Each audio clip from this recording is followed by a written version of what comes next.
Les Chants de Maldoror by le Comte de Lautréamont, Canto 2, 13.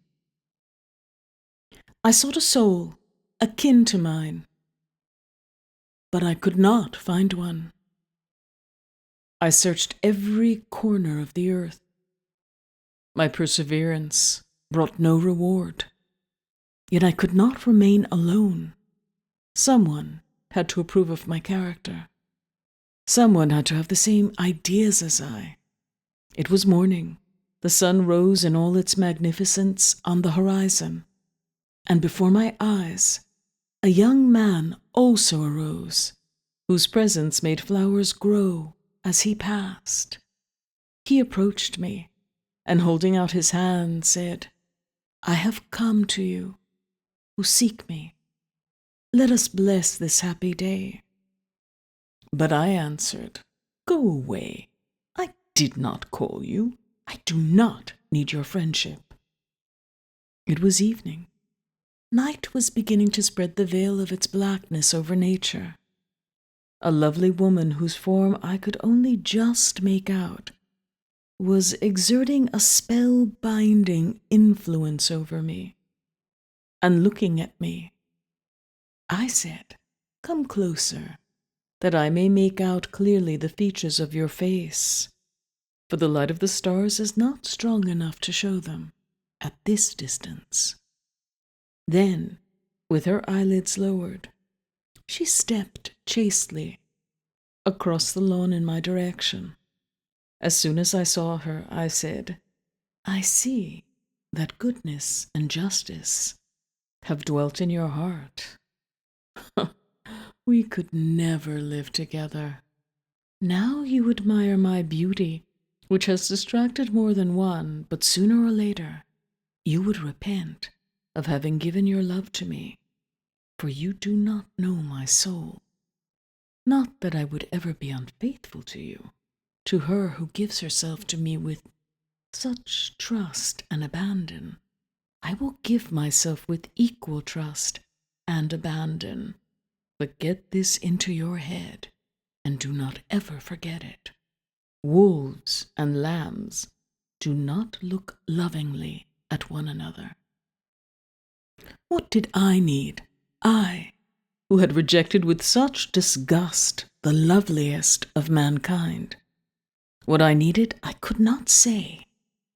I was not yet in the habit of keeping strict note of my mental phenomena according to the methods recommended by philosophy. I sat down on a rock by the sea. A ship had just set all sails to leave those parts. An impenetrable point had just appeared on the horizon and was gradually approaching, driven on by the gust of wind and growing rapidly in size. The tempest was about to begin its assaults. Already the sky was growing dark, until it became black, almost as hideous as the heart of man. The ship, which was a big man of war, had just dropped anchor to avoid being swept onto the rocks. The wind was whistling furiously from all directions, tearing the sails to shreds. Thunder was bursting amid the lightning flashes, and could not drown the sounds of lamentations heard in this house with no foundations, this moving sepulchre. The rolling of those watery masses had not yet broken the anchor chains, but their buffetings had opened a way for the water in the ship's sides. It was an enormous breach. The pumps are unable to bail out the flood of salt water, which comes foaming and beating down on the bridge like mountains. The ship in distress fires the cannon to give the alarm, but it sinks slowly, majestically. He who has not seen a ship sinking in a hurricane, and flashes of lightning alternating with the deepest darkness, while those who are in it are overwhelmed with the despair you know of. That man knows nothing of the accidents of life. At last, a universal wail of immense pain goes up from the sides of the ship, while the sea redoubles its dreadful attacks. It is the cry of men who have no strength left. Each man wraps himself in the cloak of resignation and leaves his fate in God's hands. The pumps have been going all day long. Vain efforts. Night, thick and implacable, has come to put the finishing stroke to this gracious spectacle. Everyone says inwardly that once he is in the water, he will not be able to breathe, for as far as he can recall, he knows of no fishes among his ancestors.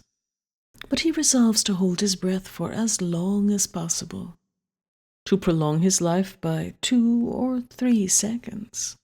That is the avenging irony with which he wishes to confront death. He does not know that the sinking vessel causes a powerful circumvolution of waves, that murky undercurrents have joined the troubled waters and a force from below. The counterpart of the tempest, raging above, is making the movements of the element, nervous and spasmodic. Thus, despite the store of composure which he is gathering in advance, the future drowned man, after mature consideration, ought to feel happy if he can even prolong his life amid the eddying deeps by the space of half a normal breath for good measure. He will not be able to flout death, which is his supreme wish. The ship in distress fires the cannon to give the alarm, but it sinks. Slowly, majestically. I am wrong. It is no longer firing its cannon. It is not sinking. No. The cockleshell has been completely engulfed. Oh, heaven! How can one go on living after experiencing such delights? I had just been given the privilege of witnessing the death throes of several of my fellow beings. Minute by minute, I followed the vicissitudes of their agony. Now, the bawling of some old woman, mad with fear, was at the premium. Now, only the yelling of a child at breast prevented the steering orders from being heard.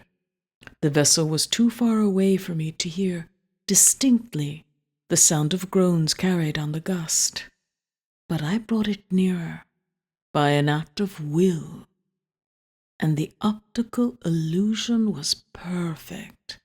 Every quarter of an hour, when a gust stronger than the others, uttering its mournful tones above the cries of fear-stricken petrels, broke up the ship in a longitudinal crunching movement, increasing the laments of those about to be offered as sacrifices to death, I dug a sharp metal point deep in my cheek, and secretly thought, they are suffering more.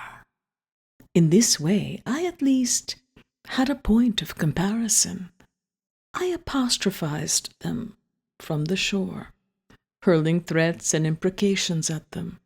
It seemed that they ought to hear me. It seemed that my hatred and my words, overleaping the distance, were abolishing the physical laws of sound and distinctly reaching their ears, which had been deafened by the roaring of the angry ocean. It seemed that they ought to think of me and breathe vengeance in impotent rage. From time to time I looked up towards the cities slumbering on firm land, and seeing that nobody suspected that a ship was going to sink some miles from shore, with birds of prey for a crown and ravenous aquatic giants for a pedestal, I took courage again, and hope returned to me. So I was certain of their destruction. They could not escape. To make assurance doubly sure, I had gone to fetch my double-barreled rifle, so that if some survivor was tempted to approach the rocks of the shore to escape imminent death, a bullet in the shoulder would shatter his arm and prevent him from carrying out his plan. At the moment of the tempest's greatest fury, I saw a head, its hair standing on end, frantically bobbing up and down in the water. The swimmer was swallowing liters of water, and buoyed up like a cork, was sinking into the deep.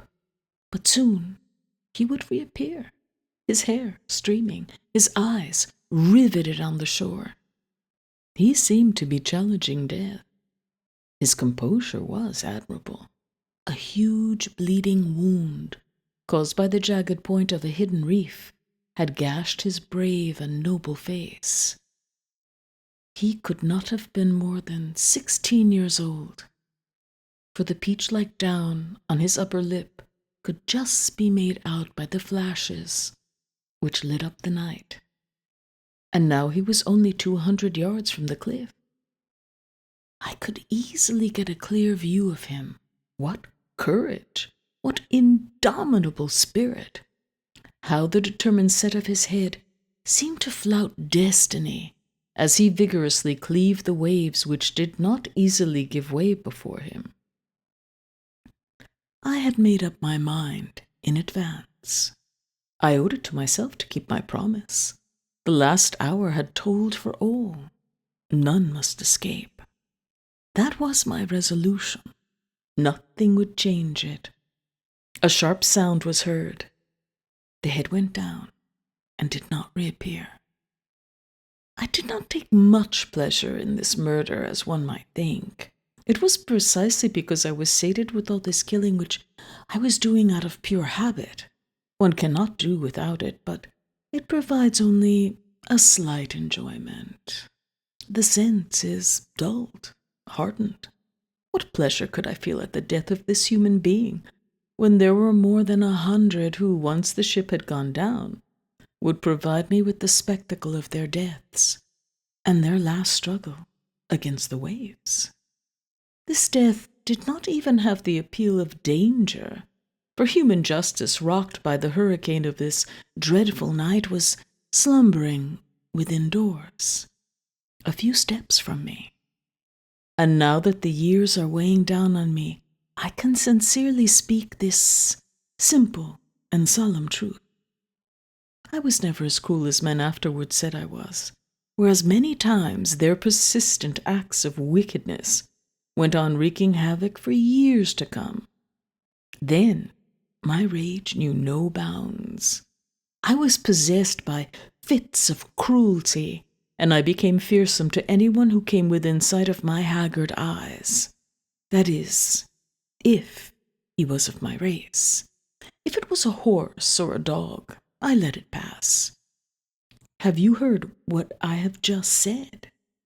Unfortunately, on the night of that tempest, one of those fits had come upon me. My reason had abandoned me, for normally I was just as cruel but more cautious. Everything which fell into my hands that night would have to die. I am not claiming that this excuses my misdeeds. The fault is not entirely with my fellow creatures. I am only stating that, as they are, while I wait for the last judgment, which makes me scratch my head in advance. What does the last judgment matter to me? My reason never abandons me, as I have just claimed, in order to deceive you, and when I commit a crime, I know what I'm doing. I did not want to do something else. Standing on the rocks as the hurricane lashed my hair and my cloak, I watched ecstatically as the tempest's might bore down on a ship beneath a starless sky. I followed all the peripeteias of this drama, from the moment when the vessel dropped anchor until the moment when it was swallowed up, a deadly garment which dragged into the bowels of the sea all those who had put it on as a cloak. But the moment was approaching when I myself was to be involved in these scenes of nature and tumult, when the place where the vessel had been struggling clearly showed that it had gone to spend the rest of its days on the ground floor of the sea. Some of those who had been carried off by the wave began to reappear on the surface. They held one another around the waist in twos and threes. It was a good way of not saving their lives, for their movements became entangled, and they went down like leaking jugs. What is this army of sea monsters cleaving the water so rapidly? There are 6 of them. Their fins are strong, and they are forcing their way through the heaving seas. The sharks soon make an omelette without eggs of all the human beings moving their limbs on the unstable continent. They share it out according to the law of the strongest. Blood mixes with water, and the water mixes with the blood. Their wild eyes light up well enough the scene of carnage. Yet, what tumult is there yonder on the horizon? You would take it for a whirlwind approaching. What flailing! I see what it is. A huge female shark is coming to partake of the pâté de foie of duck and cold beef. She is wild with anger, for when she arrives, she is starving. A struggle ensures between her and the other sharks, fighting over the few palpitating limbs which are floating there. Here and there, dumbly, on the surface of the red cream, she snaps and bites to the right and to the left, wounding fatally all that she gets her teeth into. But there are still 3 living sharks around her, and she is obliged to turn in all directions to foil their tricks. With increasing emotion, such as he has never felt, the spectator follows this new kind of naval battle from the shore. He is staring at the courageous female shark, whose teeth are so strong. He no longer wavers, but shoulders the rifle. With his customary skill, lodges his second bullet in the gills of one of the sharks, as it appeared above the waves. 2 sharks remain, who, seeing this, go to it all the more eagerly. From the top of the rock, the man with the briny saliva flings himself into the sea and swims towards the pleasantly colored carpet, holding in his hand the steel dagger which he always carries with him. From now on, each shark has an enemy to deal with. He advances on his weary adversary, and taking his time, buries the sharp blade of his knife in its belly. The moving citadel easily accounts for her last adversary. The swimmer is now in the presence of the female shark he has saved. They look into each other's eyes for some minutes, each astonished to find such ferocity in the other's eyes. They swim around, keeping each other in sight, each one saying to himself, "I have been mistaken.